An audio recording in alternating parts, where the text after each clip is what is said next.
Les decía que nuestros abuelos o bisabuelos hubieran imaginado que cuando llegáramos a las puertas del 2022 las dictaduras serían cosa del pasado. Pues no, ahí está Venezuela, ahí está Ecuador, ahí está Honduras, ahí está por supuesto Nicaragua y desde luego está Cuba. Yo creo que es momento de dejar de romantizar las ilusiones de nuestros bisabuelos. En algún momento nos han mostrado para mal la diferencia entre los proyectos de nación encausados por caudillos y por verdaderos líderes. Las libertades han sido menguadas cuando fueron encabezadas por caudillos. El desarrollo, la esclavitud, la pobreza y hasta la muerte, no me cabe duda de que esto es exactamente así. Ha llegado el momento de tomar posturas muy concretas porque las vacilaciones pueden costarnos mucho más caro de lo que habíamos pensado. Por eso estamos hoy aquí, porque desde el Centro Latinoamericano de la Fundación Federalismo y Libertad vemos con mucha preocupación lo que sucede, los fenómenos de la región, y porque entendemos que Cuba es un eje sociopolítico en la región. Es un eje sociopolítico en la región. Y estamos aquí para mirar ese fenómeno con respeto, para escucharlo con muchísima atención y para aprender, y si nos permiten, para hacernos eco de eso, para tener una difusión regional. Déjenme continuar con la mesa de esta tarde sobre la influencia castrochavista en la región. Voy a presentar a dos personas. A mi amiga a la distancia, María Guerlao, la directora de Archivo Cuba. Buenas tardes, María, bienvenida. Y juro que sin espíritu de frivolización puedo decir un par de, ahora sí, caricaturescas frases, como que tenemos aquí una especie de 007. Tenemos a un ex agente de la inteligencia cubana, Enrique García. ¿Cómo estás? Bienvenido. ¿De qué manera podemos entender la influencia castrochavista si tenemos en cuenta dos cosas: la documentación acumulada por el Archivo Cuba y la evidencia empírica de un agente de inteligencia?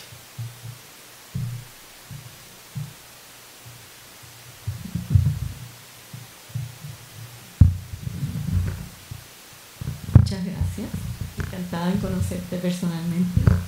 Gracias por la oportunidad. ¿Se escucha? A ver si hablo en mi acento chileno, venezolano, puertorriqueño. Soy cubana, mucha gente me dice, no, nací en Cuba y soy cubana y mi alma está entregada a esta causa. Y bueno, me parece que es muy relevante que hablemos ahora sobre el tema hacia dónde va Cuba, preguntándonos qué es Cuba. ¿Cómo es? O sea, vamos a decir, pues, solo quiero decir que primero, Cuba, yo considero que tenemos que hablar del régimen cubano, porque el régimen cubano de hace 62 años ha secuestrado la soberanía de Cuba. O sea, decir Cuba en realidad es una forma de darle credibilidad, pero lo hacemos por cuestiones pragmáticas, ¿no? Pero hablábamos antes de lo que tú decías, que ya no hay tiempo de contemplación. Desgraciadamente llevamos 62 años de contemplación, donde la complicidad no es solo de la izquierda, sino de gobiernos democráticos y de la derecha, que ha sido pasiva, que ha tolerado esto por falta de conocimiento, por cobardía, por intereses, por montones de cosas. O sea, quiero decir eso porque yo hice unas notas hoy en 20 minutos. Es muy difícil de tratar de examinar cómo es que Cuba tiene esta importancia tan grande. Yo les traje aquí el único libro que tengo en español, quería traer copias y no llegaron. Está en Amazon, que se llama La intervención de Cuba en Venezuela, una ocupación estratégica con implicaciones globales. Si ponen mi apellido Guerlao, sale en Amazon en inglés y en español, que fue en realidad un ejercicio que comenzó como un bosquejo que yo comencé a preparar en octubre del 2018, porque me encontré fortuitamente a Antonio Ledesma y a Diego Arria en Nueva York, y le estaba diciendo cómo es que no se examina más y se habla más de la intervención de Cuba en Venezuela. Yo llevaba años, por supuesto, diciéndole a mis colegas en la academia y demás cuidado con Cuba desde que comenzó Chávez, y se mofaban, decían, tú estás paranoica, eso jamás va a pasar en Venezuela. Y entonces ahora lamentablemente con 6 millones de refugiados venezolanos y un desastre en este país, me parece que es tiempo de examinar cómo una isla en bancarrota técnica que está Cuba desde los años 80, que le debe al Club de París miles de millones de dólares, y a quién no le debe Cuba, ¿no? Es una economía parásita desde que prácticamente comenzó el castrismo en los años 60, que acabó con la productividad de Cuba, por lo demás, que no era el caso cuando llega Fidel Castro al poder. Como esa isla en bancarrota, que es 8 veces más pequeña que Venezuela, que tiene 1/3 de la población de Venezuela y un subdesarrollo mucho mayor, pudo ocupar a Venezuela, como yo llamo, una ocupación estratégica, porque es así, sin disparar un tiro, sin una fuerza militar obvia, ¿no? De una manera estratégica, y eso es lo que yo intenté hacer en este libro, que no es un editorial. El libro tiene más de 1.600 citas bibliográficas, más de 800 fuentes. Fue un intento de hacer un estudio porque cuando empecé a examinar casi no hay bibliografía. Hay un excelente trabajo de muchísimos periodistas, algunos estudios académicos. Hay un trabajo, por ejemplo, de una venezolana, Thais Peñalver, sobre los 12 golpes que se dieron que Tata se refirió a eso brevemente, ¿no? En Latinoamérica en los años 80, cuando Cuba propició la insurgencia armada, y lo que estamos viendo ahora, la recreación, el Part 2 comenzó comenzó en el verano del 2019 en Puerto Rico. La gente me mira así, pero las características son así, y luego se expande por la región, Ecuador, y se remonta mucho años muy anteriores, por supuesto. Por supuesto, ¿no? El libro entonces hace un repaso de la historia, todo lo que habla el Tata, cómo llega Chávez, que se desconoce esa historia, pero Chávez ya desde la cárcel, Fidel empezó a sonsacarlos, vamos a decir, ya las Fuerzas Armadas de Venezuela estaban penetradas. Déjame presentar a Enrique, ya lo presenté antes, pero Enrique, sería importante para nosotros comprender, dado que formaste parte de la inteligencia cubana, podría decirse de alguna forma, de la fuerza de gobierno y la infiltración de la fuerza de ese gobierno en varios países de la región. ¿Cuáles eran las acciones concretas que como agente de inteligencia tenías para expandir los alcances del gobierno cubano en la región?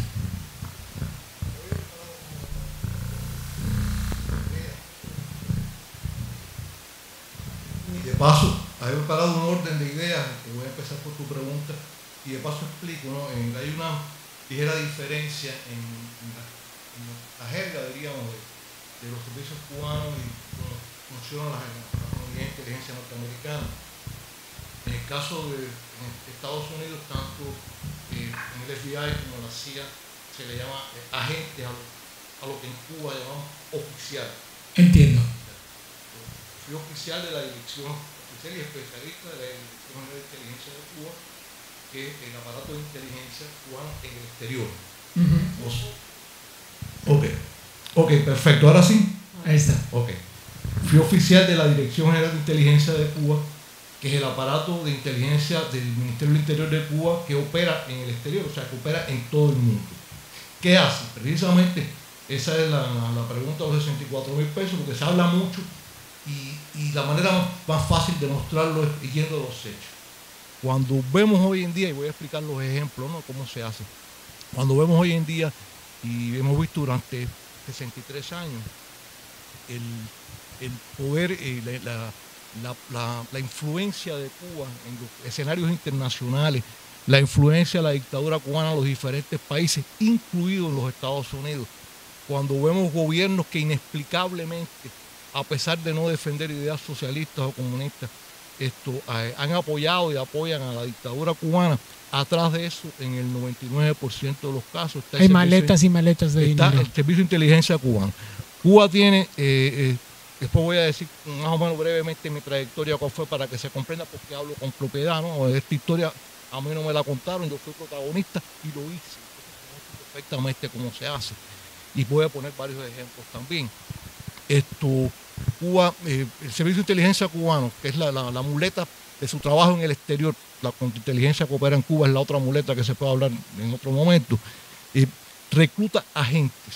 Agente es aquella persona que trabaja de manera subordinada, sistemática y secreta para el servicio cubano, que es reclutado, son nacionales de esos países, que es reclutado por el servicio cubano, luego un periodo de estudio y de relaciones que puede ir desde 3 meses hasta 6 meses, un año, se recluta y comienza esa relación clandestina con el servicio de inteligencia cubano. ¿Qué tan grande es ese ejército secundario? Bueno, ese ejército, como efecto multiplicador vamos a ponerlo, ¿no? La inteligencia cubana, cada oficial de la inteligencia cubana atiende aproximadamente entre 10 y 15 relaciones de inteligencia. Porque, bueno, hay otras relaciones de inteligencia que son las relaciones de confianza, que son las personas que también colaboran con el servicio de inteligencia cubana, pero lo hacen de manera pública. Por ejemplo, los periodistas que tienen la justificación de verse públicamente con los oficiales de la inteligencia cubana, los oficiales legales. Pues bueno, la inteligencia se divide en 2 áreas.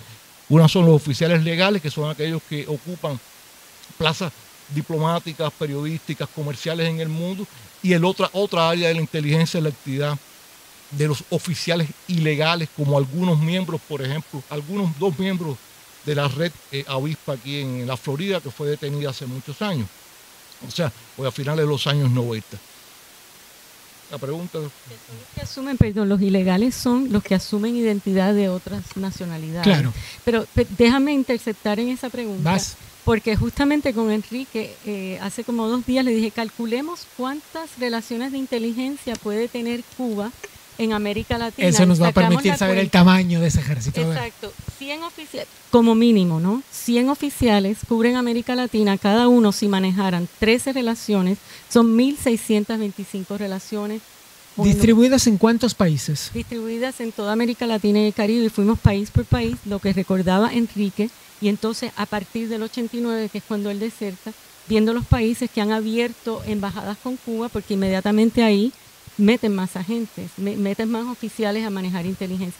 Quiero decir también que los Estados Unidos, y esto está en el portal de Archivo Cuba, en inglés y español, si buscan el proyecto de intervenciones de Cuba, hay una tabla de cuántas relaciones se estima que tiene Cuba, la inteligencia cubana, en Estados Unidos, y superan los 5.000. Les decía hace rato que no vamos a enseñarle a los bolivianos a mascar coca, es decir, no estamos hablando con cubanos para que los cubanos aprendan. El objetivo de estas conversaciones es que quienes nos miran desde otras partes de la región se empapen de estos temas, y por eso es que algunas preguntas pecan de rudimentarias. Pero es que quiero trazar una línea que nos permita dibujar el tamaño de la injerencia del gobierno cubano en la región.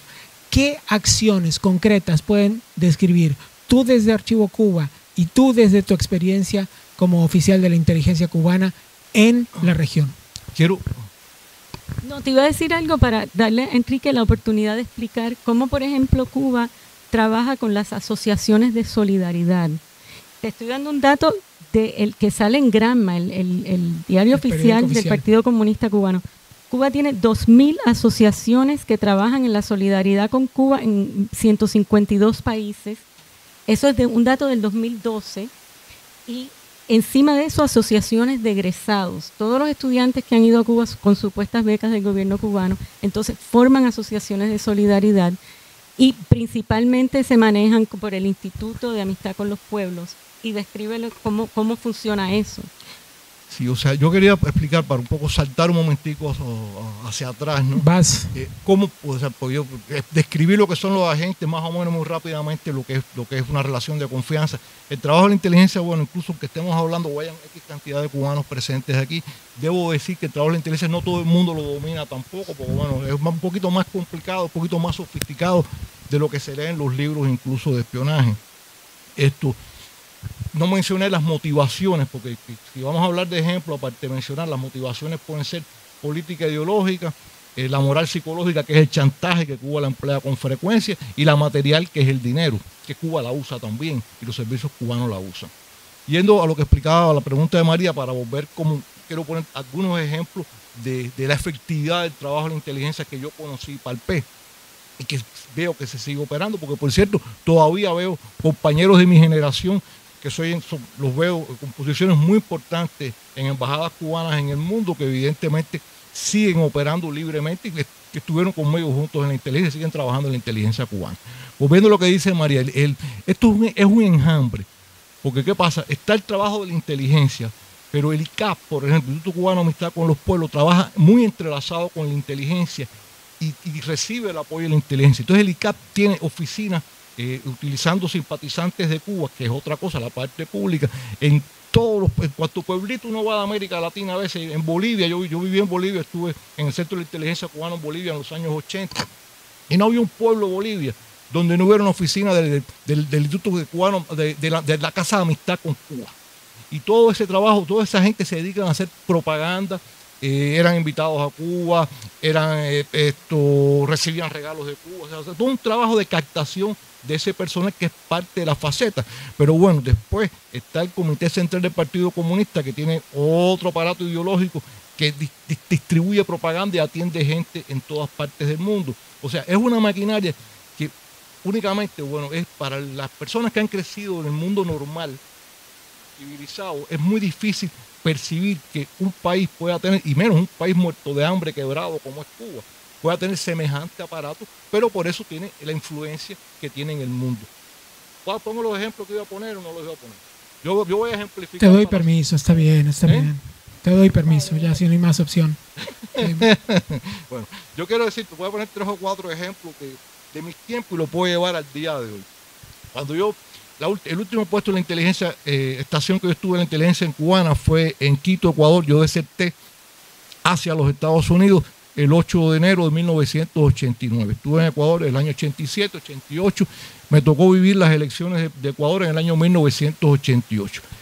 En Ecuador teníamos, aquel momento era el final de Febres Cordero, teníamos penetrado todos los partidos políticos, menos el partido de la derecha, el socialcristianismo, todos los demás partidos políticos. ¿Qué significa penetrado en los partidos políticos? Con agentes que trabajaban de manera secreta, clandestina, para la inteligencia cubana, haciendo informes, como en las películas, haciendo informes en película blanda, cargando escondrijos, con operaciones de inteligencia descargaban sus informes, así.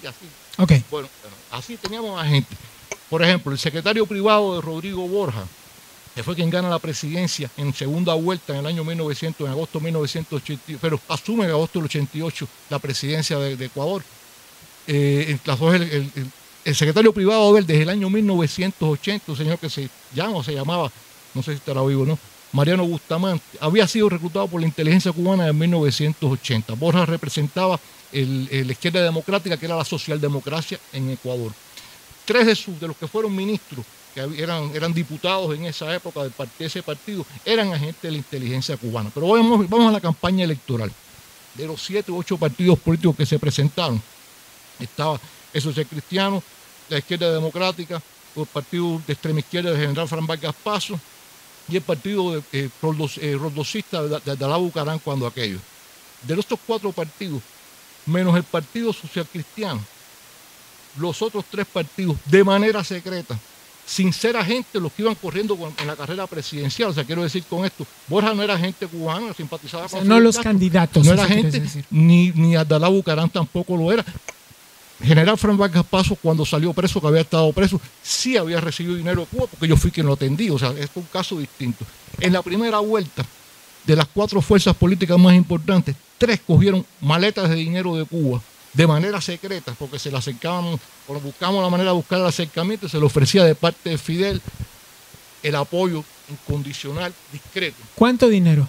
Bueno, estamos hablando en aquella época en Ecuador. En la primera vuelta se repartieron, el mayor paquete lo cogió Izquierda Democrática y se le dieron como $660,000, que en aquella época era mucho dinero.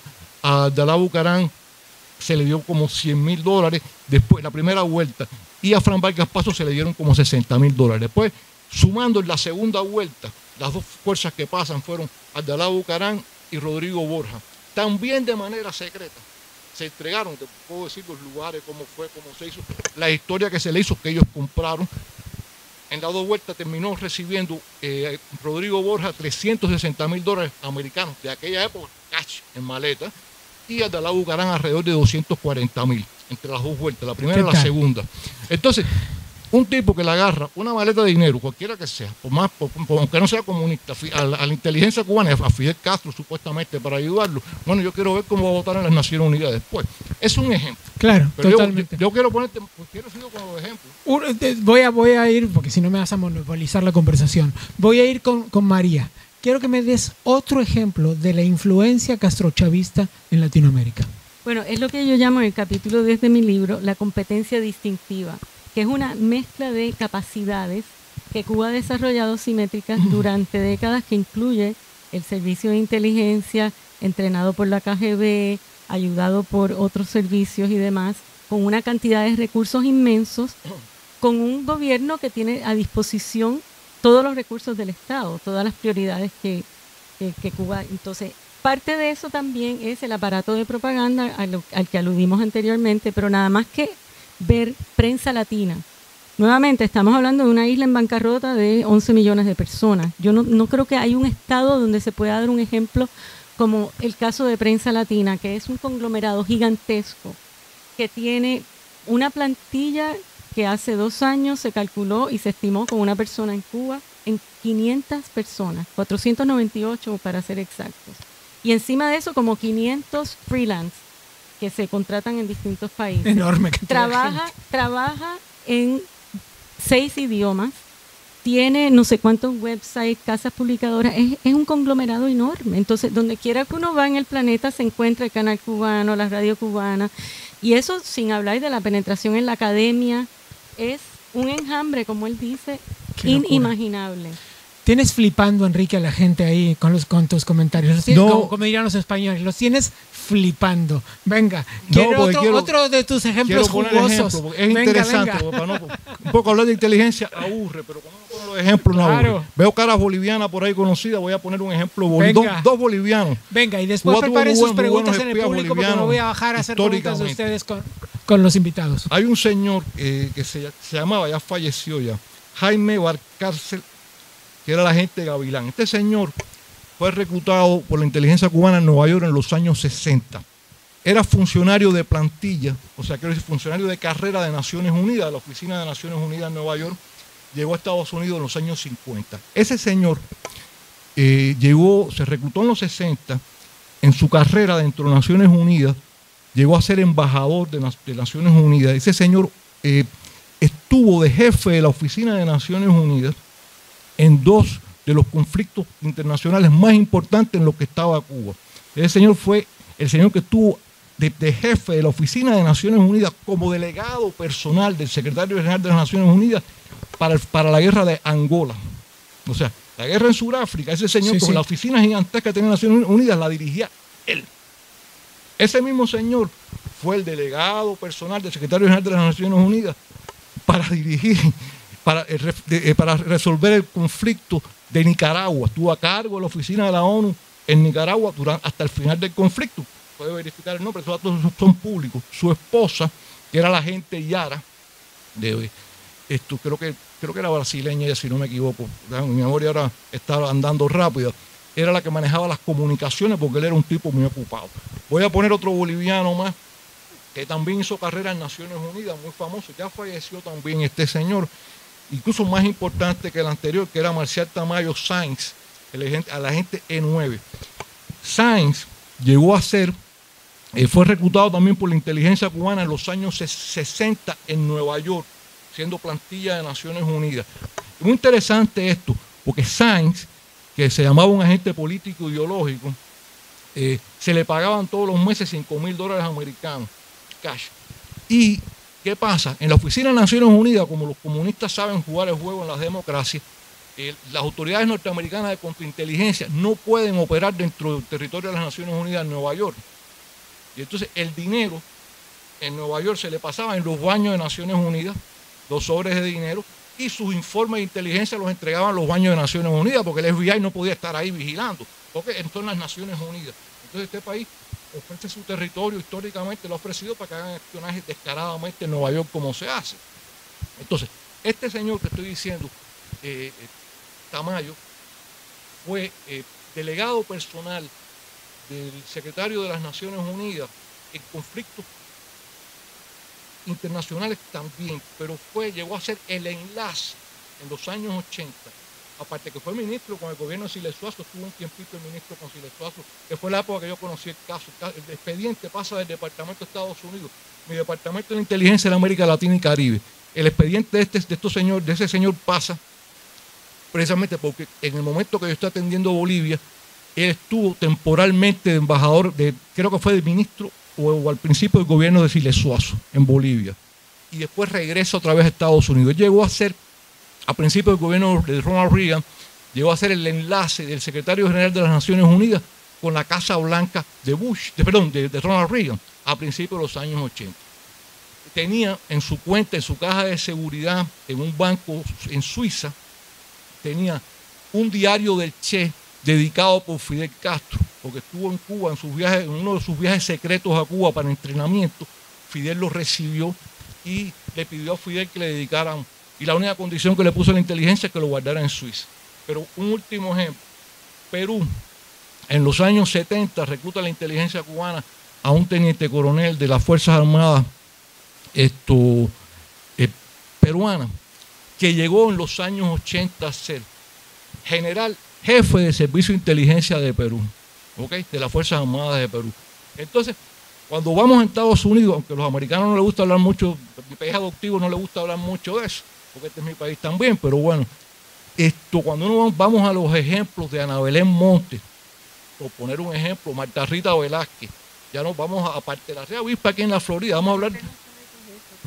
O sea, Ana Belén Montes, entonces, muy bien, que fue en este caso una de las espías más importantes que se han descubierto aquí en los Estados Unidos, espiando para un país extranjero, que bueno, fuera la lista principal de la DIA, que es la Dirección de Inteligencia del Ejército Americano, que recopila información, coordina las operaciones entre todos los aparatos de inteligencia del ejército y al mismo tiempo funge como enlace o enlazaba, también tenía comunicaciones con la CIA y con el resto de la comunidad de inteligencia. Era la señora que influenció en los años 90 sobre la administración norteamericana para decir que Cuba no era una amenaza. O sea, la que asesoraba en inteligencia, o una de las principales analistas del gobierno norteamericano, era gente de Cuba, agente reclutada en los años 1980 en Nueva York por el oficial Mario Monzón, que fue el que la reclutó, o Marta Rita Velázquez, y un largo etcétera, y los que deben estar sueltos por toda la comunidad de inteligencia y el gobierno americano, y sin contar el Congreso, etcétera, etcétera, etcétera. Muy bien, me voy a parar, le aviso al señor director de cámara que me voy a parar un segundo, porque si tienen preguntas por aquí. ¿Alguien tiene una pregunta? Me voy a bajar. A ver, me voy a bajar. Vamos a hacerlo como en los viejos tiempos. Venga. A ver, ¿para cuál de los dos es la pregunta? Para el señor, tengo una pregunta. Caballero, buenas noches. Me gustaría preguntarle, si Estados Unidos decidiera intervenir militarmente esa cochinada de régimen que hay en Cuba, que tiene aguantando hambre las personas, ¿cuánto tiempo cree usted que logre esa derrota? ¿Una noche o 5 días? Bueno, está acotando la ventana de tiempo bastante, de todas formas. Voy a pero empezar por decir una cosa. Yo soy un experto en inteligencia. No soy un experto en operaciones militares, ¿no?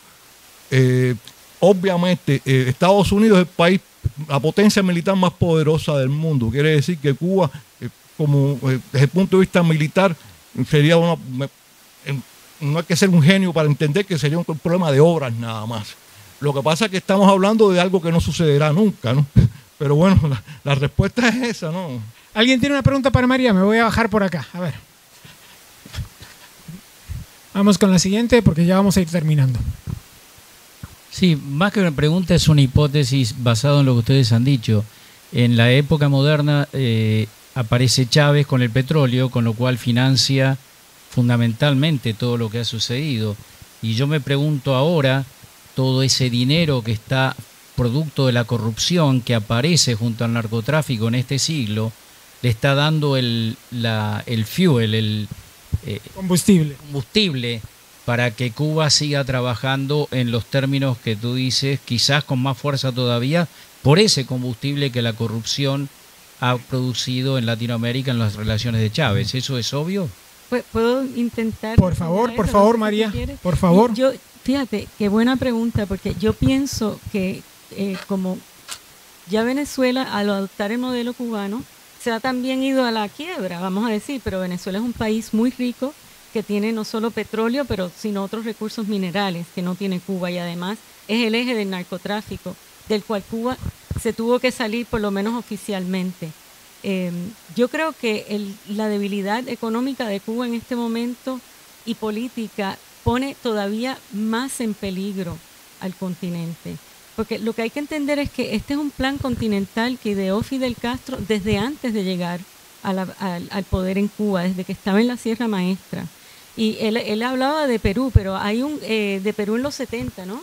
Pero hay un reporte del embajador cubano en Lima de octubre de 1960, donde hace una lista de todos los pagos que estaba haciendo Cuba ya en Perú en el año 60, donde se estaba empezando a crear y entrenar la inteligencia cubana, y es una lista larguísima, donde Cuba ya ha gastado $350,000 en pagos de $3,000 académicos, periodistas, partidos políticos y demás, y sin contar los partidos comunistas, que también se le pasaba dinero. O sea que estos son décadas de trabajo, de sembrando redes en los distintos países, y lo que yo creo que vemos es que con el quiebre vamos a decir, el quiebre económico en Venezuela y la baja de los subsidios, por eso es que viene la insurgencia que estamos viendo del 2019, que es un cambio de tácticas, es que ya se ensayó en los 80, porque se dieron cuenta que el modelo del Foro de Sao Paulo, el socialismo del siglo XXI,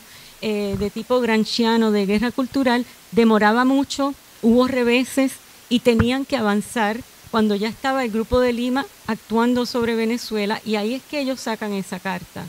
Entonces yo creo que más que dineros que hay rondando por ahí, hay una necesidad de consolidar el proyecto de que ellos le llaman integración, pero en realidad es la expansión del modelo cubano para captar recursos y organizar sus fuerzas. Nada, vas, Sí. Enrique. Muy brevemente quería ampliar algo de lo que decía María, y es lo siguiente. Si bien es cierto todo este aparato que tiene Cuba, lo ha podido mantener, no es menos cierto, y es importante subrayarlo, que ellos, si no fuera por la cuestión económica, o sea, el periodo especial, Cuba con muy pocos recursos económicos como tuvo en los 90, necesita, para mantener este aparato de inteligencia externo y de influencia, eso cuesta dinero, ¿ok? Y igual que cuesta dinero mantener el gigantesco aparato de contrainteligencia interno dentro de Cuba, que es el que reprime y controla al pueblo. ¿Qué sucede? ¿Y por qué les cuesta dinero? Porque toda esta casta privilegiada de oficiales de inteligencia, porque además la media de los oficiales de inteligencia en Cuba no viven, o los oficiales de inteligencia no viven al nivel que viven el pueblo de Cuba. O sea, tienen una serie de prebendas y de privilegios que los hacen vivir con un nivel de vida superior al resto de la gente, y bueno, es una clase que necesita ser recompensada materialmente. O sea, no es un problema ideológico, la realidad es esa, que viven mejor que el resto de la población. Y la contrainteligencia, o sea, tal vez comparado con Occidente es otra cosa, pero en un país de miseria, el que tiene un poquito menos de miseria es rico al lado del otro. Bueno, con la contrainteligencia igual, la contrainteligencia, que es gigantesca, le cuesta dinero a Cuba, porque está la gasolina de las motos, los oficiales de contrainteligencia, etcétera, los carros, el transporte, o sea, los privilegios que tienen con relación al resto de la población. Entonces, eso en los 70 en los 90 lograron mantenerlo. Apareció, si no hubiera aparecido Chávez, y la presión aparecido, y no solo apareció, Chávez fue buena medida manipulado y proyectado por Cuba, ¿no? Y se consolidó gracias a la dictadura cubana. Pero bueno, si no hubiera sido por el dinero de Venezuela, era insostenible económicamente, porque económicamente ese país nunca va a funcionar, o sea, con ese sistema nunca va a funcionar, y entonces hubieran ido al final. Y luego ellos siempre han tenido una válvula de salvación, y bueno, luego de Venezuela ha sido en los últimos 20 años su vía de escape, y al mismo tiempo la posición de muchos países en el mundo, incluido durante buena cantidad de tiempo el gobierno de los Estados Unidos, no fue de presión económica hacia Cuba. Yo personalmente soy un defensor de las presiones económicas, es obvio por lo que estoy diciendo, ¿no? Bien, vamos casi a terminar, pero me voy a quedar con dos preguntas, por favor. Una es para ti, María. Archivo Cuba ha documentado abusos de todo tipo tortura, muerte, encarcelamiento, venta de tejidos humanos. ¿Qué de todas estas historias, de este enorme cúmulo de información que has logrado reunir, es lo que más te ha impresionado? Pregunta. Bueno, pienso que el régimen es capaz de todo. O sea, de este Sí, gobierno... dijimos tejidos humanos y no fue una exageración. Sí, estoy por publicar un libro sobre la venta de productos humanos, de sangre y derivados del cuerpo humano, glándulas, extractos y órganos de Cuba. Ellos son capaces de todo. A mí lo que siempre me impacta y lo que motiva mi trabajo es el sufrimiento humano que ha causado eso, y no solo entre los cubanos. Y quiero aprovechar para meter una cosa aquí, porque aquí, para que la gente se haga idea del poder que tiene Cuba, estaban mencionando cómo el presidente Lacalle de Uruguay enfrentó a Díaz-Canel en México. En México, en la reunión de la CELAC, con la letra de Patria y Vida. Regresó a Uruguay, donde hay una brigada médica hace años, oftalmológica, de como 50 profesionales de la salud, y no ha sido capaz de cambiar los términos de la brigada. O sea, es tan poderosa la izquierda, son tan poderosos los intereses, que un gobierno de derecha no puede acabar con una práctica que es esclavitud moderna, es tráfico de personas, y no cambian. O sea, te quiero decir que a mí lo que más me agrede es la falta de principios que ha habido, no solo de los gobiernos supuestamente progresistas, pro democracia y pro derechos humanos, sino de las derechas que dicen, ¿cómo podemos seguir permitiendo eso? Y además que nos amenazan a nosotros. Eso todavía, esa ingenuidad prevalece aún en gobiernos como el de Uruguay. Tengo apoyada mi mano izquierda sobre un hombre que tiene un pedido de captura y una pena de muerte. Quiero saber qué fue lo que te hizo desertar, lo que te hizo convertirte ante los ojos del gobierno cubano en un traidor. ¿Qué fue? Muy rápidamente lo digo y creo que ahí sí respondo la pregunta, ¿no? Fue un proceso, es una transición. Yo nací el 9 de julio del 58, o sea, yo nací 6 meses antes que llegara el gobierno de Fidel Castro al poder, o la dictadura de Fidel Castro al poder. Crecí en un ambiente, mi padre fue funcionario del gobierno cubano, cuando luchó contra Batista primero, y después fue funcionario del gobierno desde sus inicios y fue parte del gobierno cubano toda su vida.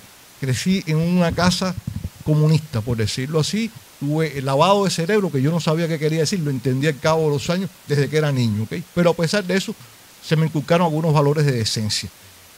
A pesar de que tuve una formación marxista-leninista desde niño, lo primero que descubrí, para hacerla fácil, fue que Fidel Castro no era marxista. Ya eso a los 15 años yo lo sabía, que Fidel no era marxista. Fidel, en mi opinión, cuando yo todavía era marxista, Fidel era un descarado que estaba usando el marxismo para prorrogarse en el poder. Después, yo cuando entré a la inteligencia cubana, yo pasé 2 academias de inteligencia, del que tenía la KGB para la inteligencia cubana. Yo pasé la academia para oficiales de la inteligencia cubana en Moscú en el año 80-81, y después pasé la academia para jefes de la inteligencia cubana en el año 85-86 en Moscú, la primera de 1 año, la segunda de 6 meses. Yo conocí la Unión Soviética de Leonid Brezhnev y conocí la Unión Soviética de Gorbachev, recién llegado al poder. Pude ver el socialismo, el comunismo real. Entonces, si me faltaba por conocer algo, terminé de confirmar que no solo fue Fidel, utilizaba el marxismo, y después me convencí que el marxismo era una gran mentira, una gran utopía fabricada por Engels, Marx y revisada por Lenin, que había sido utilizada por otra banda de vagos que nunca en su vida trabajaron, y que lo que utilizaron fue para hablar de manera más llana posible, ¿no?, su ideología. Llegó un momento en el cual yo, que debo decirlo, materialmente, nunca, ni de niño ni de joven, sufrí limitaciones en Cuba. Yo crecí en un ambiente privilegiado en Cuba y entré muy joven. Yo entré en la inteligencia cubana a los 19 años. Hice mi carrera, yo soy graduado de Derecho de la Universidad de La Habana también, trabajando ya en la inteligencia. Me pasé la vida viajando por América Latina, o sea, desde muy joven. Pero llegó un momento en que me sentí asco de mí mismo, ¿ok? Porque yo, cuando uno lee Rebelión en la Granja, no hay nada que refleje más, como Orwell cuando escribió eso en los años 30, tuvo la capacidad de reproducir, en los 40, de reproducir exactamente lo que es un sistema comunista como el cubano. Entonces llegó un momento en que yo dije, si yo creía en esto, mientras yo creía en esto, me era fácil trabajar en la inteligencia y defender el sistema. En el momento en que yo me di cuenta que aquello era una gran mentira, repito, me desprecié a mí mismo. Entonces, en aquel momento que pensé desertar, yo nunca, y el gobierno americano lo sabe, yo no vine a los Estados Unidos cuando vine hace 33 años a quedarme. Yo vine porque le pedí a los americanos, específicamente a la CIA, que fue quien me ayudó a desertar, que me ayudaran a acabar con Fidel Castro y con la dictadura cubana. Vine con esa intención. Y después terminé, como todos, muchos de los que están aquí, como el señor Suárez y como tantos otros que llegaron hace tantos años, como los familiares de María, que llegaron cuando ella estaba recién nacida. La vida los llevó a quedarse aquí muchos años. Entonces, ese fue el proceso. Empecé siendo marxista, terminé despreciando el marxismo, pero conozco el comunismo, nadie me lo puede contar. Y he vivido, por cierto, con mi trabajo profesional todavía, que después de haber sido consultor durante más de 10 años de la Comunidad de Inteligencia de los Estados Unidos, estoy en el sector privado de investigaciones de seguridad hace 20 años y viajo mucho por América Latina y el Caribe. He visto pobreza, si conocía antes, he visto pobreza, he visto miseria, pero recuerdo siempre una cosa: en el lugar más pobre de América Latina puedo encontrar a la gente luchando, es donde menos comunistas he visto, en los lugares más pobres, y la gente luchando por estar mejor, soñando con que pueden tener un futuro mejor, teniendo libertad religiosa, que bueno, ahora en Cuba hay cierta libertad religiosa. En la Cuba que yo crecí, ser religioso era ser un apestado. O sea, entonces, por lo tanto, el comunismo es la cosa más terrible. Ese fue mi proceso y bueno, le doy gracias a Dios por la oportunidad de haber podido rehacer mi vida y así fue como llegué a este país y aquí estamos. Qué paradoja, la información, tu trabajo como oficial de inteligencia, la cercanía con el sistema, conocer las entrañas fue lo que te hizo asquearte. María Enrique, muchísimas gracias por la conversación de esta tarde. Venga. No, yo quería decir que yo tengo una gran admiración por Enrique, que nosotros nos conocimos en un programa de televisión aquí en Miami cuando invitaron a Enrique a hablar. ¿Eso qué haces tú casándote con un espía, sobre la hombre? penetración de Cuba en las organizaciones de salud, y que Enrique es mi esposo. Lo sé. No sé si el público lo sabe. Y no es Matajari. Bueno, a ver, vamos a tomar un pequeño receso. Al volver tenemos 2 mesas importantísimas, no se las pueden perder. Está el gran Orlando Luis Pardo Lazo con sus invitados, está Gloria, ¿quién está? Está Ciel, está... ¿Quién más? Está Eliezer Ávila, ahí está. No se olviden de eso, pequeño receso y los vemos aquí en 20 minutos.